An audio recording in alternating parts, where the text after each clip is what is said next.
भगवान को पाने के लिए धन की जरूरत नहीं, मन की जरूरत है, संपदा की जरूरत नहीं है।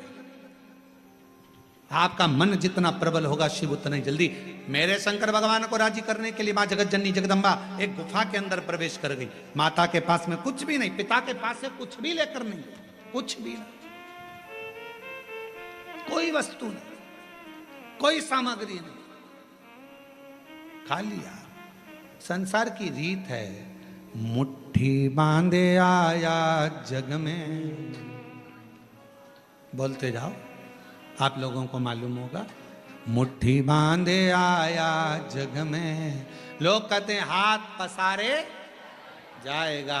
क्या तू लेकर आया जग में, क्या तू लेकर जाएगा।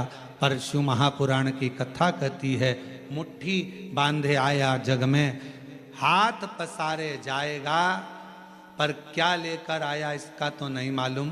पर इतना जरूर है, जो पुण्य तूने करा, जो सत्कर्म तूने करा, जो तूने भूखे को भोजन, प्यासे को पानी पिलाया, वो तेरे साथ जरूर जाएगा। तेरा सत्कर्म तेरे साथ जरूर जाएगा। तेरा सत्कर्म बंद है, बंद है दोनों। तेरा सत्कर्म तेरे साथ जाएगा, तो अच्छा कर्म कर। और जितने अच्छे कर्म से, जितने अच्छे कर्म के अनुसार, जितने कर्म के अनुकूल तू अच्छा कर्म करेगा, उसके अनुकूल तेरे को फल जरूर मिलेगा। फिर निवेदन, मत बुरे कर्म कर बंदे, वरना पछताएगा। भगवान की आंखों से तू बच नहीं पाएगा, तू बच नहीं पाएगा।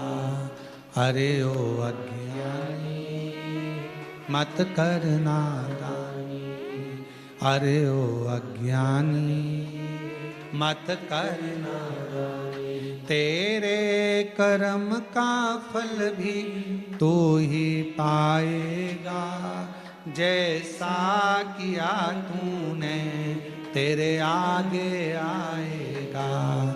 मत बुरे कर्म कर बंदे, वरना पछताएगा।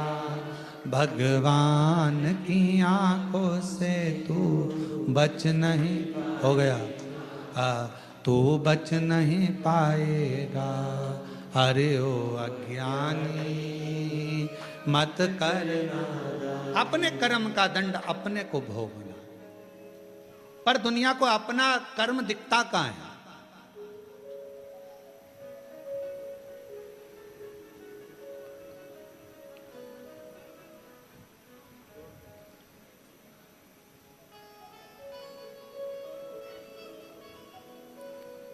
एक स्मरण में नहीं आ रहा है शिवलिंग का,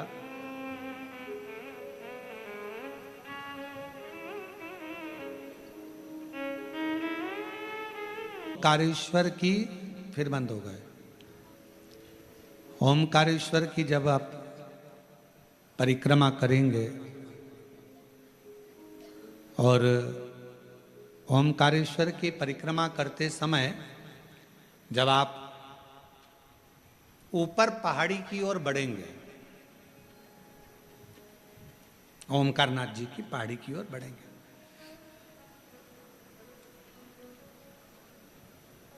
एक गौरी केदार मंदिर आता है, गौरी शंकर मंदिर। एक गौरी केदार या गौरी शंकर मंदिर का स्मरण होगा तो कभी, बहुत प्राचीन मंदिर है, बहुत प्राचीन मंदिर, बहुत प्राचीन, बहुत प्राचीन। जितने भी लोग ओमकारेश्वर जाएं तो वहाँ जरूर परिक्रमा मार्ग में ऊपर की ओर जाकर दर्शन करें। परिक्रमा मार्ग बहुत प्राचीन है, कई शताब्दियों पुराना, बहुत प्राचीन, बहुत प्राचीन। वहाँ एक शिवलिंग है, लगभग 5.5 से 6 फीट की हाइट का, काले पाषाण का है, बहुत बड़ा है, बहुत बड़ा।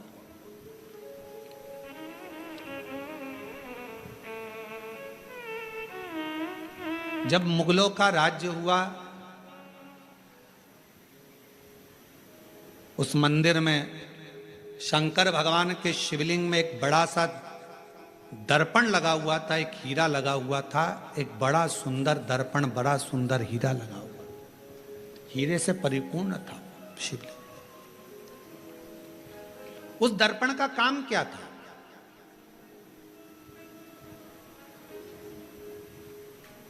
उस दर्पण का क्या काम था? उस दर्पण का केवल एक काम था, उस हीरे का एक काम था, जो उसके सामने आता था उसका पुराना जन्म और आने वाला जन्म वो दर्पण, वो हीरा बता देता था कि अगले जन्म में क्या था, इसने क्या कर्म करा था, और इस जन्म में भोगने के बाद जो अगला जन्म पाएगा उसमें क्या करेगा। वो दर्पण जो शंकर भगवान के शिवलिंग पर जो हीरा लगा हुआ था वो बता देता था। अब उस समय पर जिन मुगलों का राज्य था वो उस मंदिर में गए और उस मंदिर में जाकर उन्होंने जैसे ही उस राजा को मालूम पड़ा, नवाब को मालूम पड़ा, उसने कहा जरा जाकर देखता हूं, देखूं जरा। और नवाब गया, राजा गया, उसने भगवान शंकर के शिवलिंग के सामने जो हीरा लगा था, दर्पण लगा था, उस हीरे को, उस दर्पण में अपना प्रतिबिंब देखा। उस दर्पण में, उस हीरे में उसने अपना प्रतिबिंब देखा। और जो उसने प्रतिबिंब देखा, प्रतिबिंब देखते ही उसने देखा मेरा पूर्व का जन्म इतना बुरा था और आने वाला जन्म मेरा उससे भी ज्यादा बुरा होगा। गुस्सा आ गया उसको, पूरा मंदिर तहस नहस करवा दिया, आसपास का पूरा मंदिर तोड़वा दिया, हीरा जड़त, दर्पण, हीरा सब जो लगा था सब तोड़ तुड़ा कर लेके चला गया। सब टूट गया, सब नष्ट कर दिया। शिव महापुराण की कथा कर रही है, भगवान शंकर का चरित्र कर रहा है, शिव तत्व कह रहा है। अगर वो राजा चाहता तो शिव महापुराण की कथा में लिखा है, दुनिया के सामने आप कैसे भी रह लो पर तुम्हारे कर्म का दंड तो तुमको भोगना पड़ेगा। पर यदि अगर शंकर भगवान को एक लोटा जल आप समर्पित कर रहे हो तो तुम्हारा पहला क्या निकला, बाद में क्या होना है, वो महादेव के हाथ में चला जाएगा और महादेव तुम्हें कष्ट नहीं देगा, महादेव तुम्हें तकलीफ नहीं देगा, दुख नहीं देगा, कष्ट नहीं देगा। फिर वही लाइन आ गई स्मरण में कि मत बुरे कर्म कर बंदे वरना पछताएगा, भगवान की आंखों से तू बच नहीं पाएगा, तू बच नहीं पाएगा। अरे ओ अज्ञानी मत कर नादानी, अरे ओ अज्ञानी मत कर नादानी, तेरे कर्म का फल भी तू ही पाएगा, जैसा किया तूने तेरे आगे आएगा। मत बुरे कर्म कर बंदे वरना पछताएगा, भगवान की आंखों से तू बच नहीं पाएगा, तो बच नहीं पाएगा। शिव महापुराण की कथा कर रही है, भगवान शंकर का चरित्र कर रहा है। कोई दिखावा, कोई धन, कोई दौलत पार्वती जी लेकर नहीं गई। तप करने के लिए माँ पार्वती जी बैठी, तब से शिव प्रकट नहीं हुए। साधना करने पार्वती जी बैठी, प्रकट नहीं हुए। सारा व्रत, सारा उपास, सारी साधना, सारा तप पार्वती जी ने कर लिया, शिव प्रकट नहीं हुए। तब सखी ने कहा, तब सखी बोली, सहेली ने कहा, पार्वती मैंने सुना है शंकर भगवान एक लोटे जल से प्रसन्न हो जाते हैं। मैंने सुना है शिवजी एक बूंद जल चढ़ जाए शिव प्रसन्न हो जाते हैं। थोड़ा सा जल चढ़ा, शंकर कृपा करे। और फिर निवेदन करूं सभी श्रोताओं से, सावन के महीने में कथा सुनने वाले सभी श्रोता भाई बहनों से फिर निवेदन करूं, भगवान शंकर की कथा शिव महापुराण की चरित्र कथा वर्णन कर रही है। कुछ ना बने तो शंकर के मंदिर में केवल कुछ भी ना हो तो केवल घर से एक लोटा जल भरकर जाना, शिव के मंदिर में प्रारंभ कर दो, मेरा देव अधिदेव महादेव करुणा करना प्रारंभ कर देगा, शंकर करुणा करना प्रारंभ कर देगा। जल चल, सारी समस्या का हल हर हर बोल बम का नारा है, सारी केवल जल चढ़ाना प्रारंभ और कुछ भी। शिव स्वीकार करेगा, भगवान शंकर स्वीकार।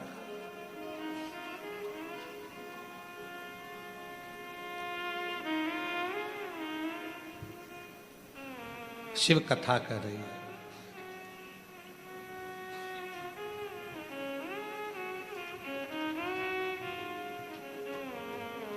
एक गुरु में और एक शिव में एक बहुत बड़ा अंतर होता है।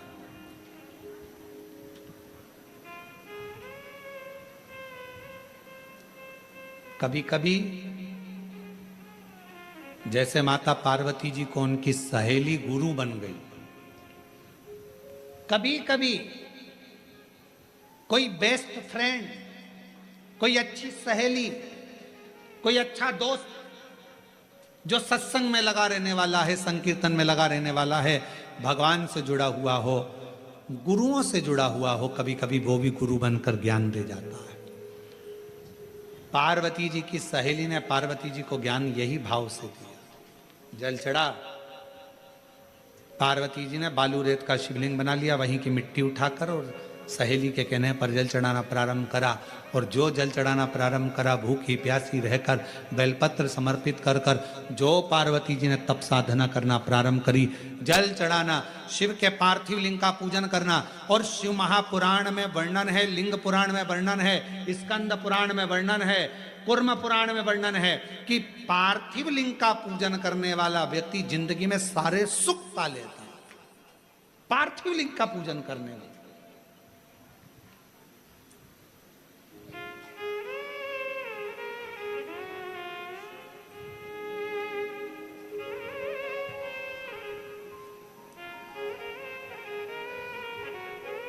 एक माता जी ने एक प्रश्न किया, गुरु जी हमारे यहाँ से नदी बहुत दूर है और हमारे घर में कोई पेड़ पौधा भी नहीं है, तो हम वो भगवान का चढ़ा हुआ जल, भगवान पे चढ़ा हुआ पंचामृत कहाँ समर्पित करने जाएं?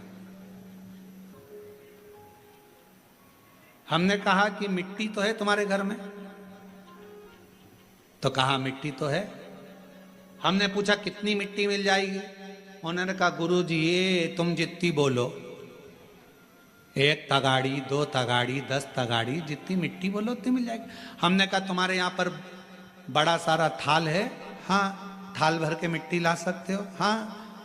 हमने कहा लेकर आना। हम जहाँ ठहरे हुए थे फिर वो थाल भर कर मिट्टी लाए। एक बड़ा सा आरती करते ना हमारे शर्मा जी, वो आरती करने के लिए भी थाली नहीं लाए, थाल लाए।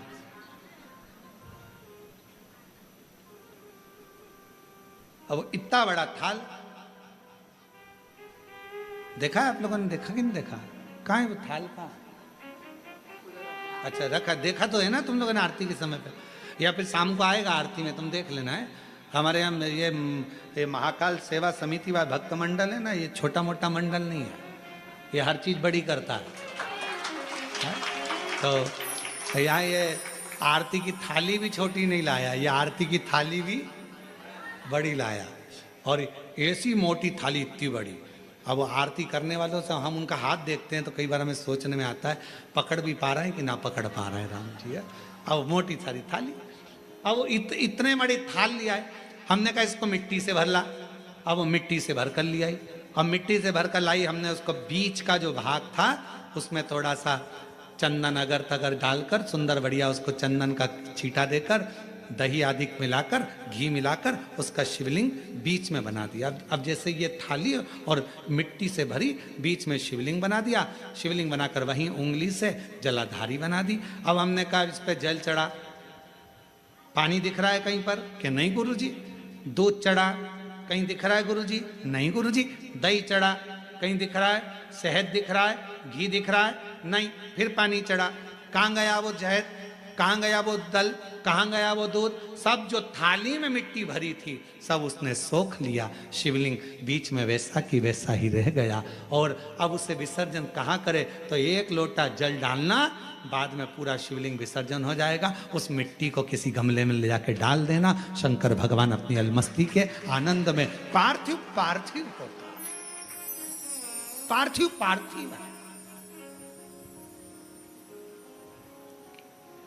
23 जुलाई को आप लोग जब बाबा का अभिषेक करें, शाम के समय 7 बजे से 8 बजे तक आप और हम बैठेंगे। ऑनलाइन अभिषेक चलेगा श्रावण के महीने का। पार्थिव अभिषेक करते समय शाम को जब 8 बजे विसर्जन का समय आए, आपका मन पड़े दूसरे दिन विसर्जन करो, आपका मन पड़े रात्रि में, शाम के समय जब अभिषेक पूर्ण हो जाए, विसर्जन का जब मंत्र बोल दिया जाए, आप विसर्जन करें।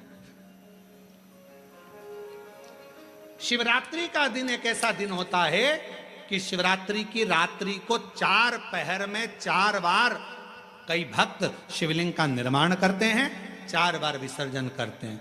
4 बार शिवलिंग का निर्माण करते, 4 बार विसर्जन करते, 4 बार शंकर की आराधना में डूबे रहते हैं। पूरी रात शिव की आराधना चलती रहती, पूरी रात साधना में। और पढ़िएगा शिव महापुराण में सारे लेख आपको मिलेंगे, सारे लेख। शिव महापुराण में एक एक चीज आपको पढ़ने को मिलेगी, कोई अलग से हटकर कुछ। काली मिर्च चढ़ाने का क्या विधान है, गेहूं के दाने चढ़ाने का क्या विधान है, काली तिल चढ़ाने का क्या विधान है, धतूरा चढ़ाने का क्या विधान है, शमी पत्र चढ़ाने का क्या विधान है, बेलपत्र चढ़ाने का क्या विधान है। जो जो चीज 23 जुलाई को चढ़ाई जाएगी उसका सारा विधान आपको आप शिव महापुराण के अंदर मिलेगा। बस पढ़ना उसको, केवल पढ़ो, अध्ययन करो। किसी ने लिख दिए, लिख देगा, लिखने वाला लिखेगा ये क्यों चढ़ाया है, इससे क्या होता है, नहीं, अपने पढ़ो, उसको अध्ययन करो। चावल के दाने, गेहूं के दाने, अन्न का भाव, कैलाशी विनाशी भगवान शंकर की पवित्र कथा कर रही है। अच्छा मित्र भी एक दिन गुरु का कार्य कर जाता है। पार्वती माता को उनकी सहेली ने सीख दे दी कि शंकर का पार्थिव पूजन करना प्रारंभ करो। और माता पार्वती जी ने पार्थिव पूजन प्रारंभ किया। कहते हैं माता पार्वती जी केवल बाल्यावस्था में ही पार्थिव पूजन नहीं करी है। जब माता पार्वती जी का विवाह हो गया, घर में रिद्धि सिद्धि बहुएं आ गईं, तब भी माँ पार्वती जी पार्थिव लिंग का पूजन करती रही। अब जरा विचार करिएगा, बहुत समझने वाला विषय है। पार्वती जी को शिवजी मिल गए, घर में रिद्धि सिद्धि आ गई, पुत्र गणेश आ गए, षडानंद कार्तिकेय आ गए, अमोद प्रमोद आ गए, शुभ लाभ आ गए। अब जिसके घर में इतना सारा सब सुख आ गया, तो फिर पार्थिव लिंग पूजन करने की जरूरत क्या थी?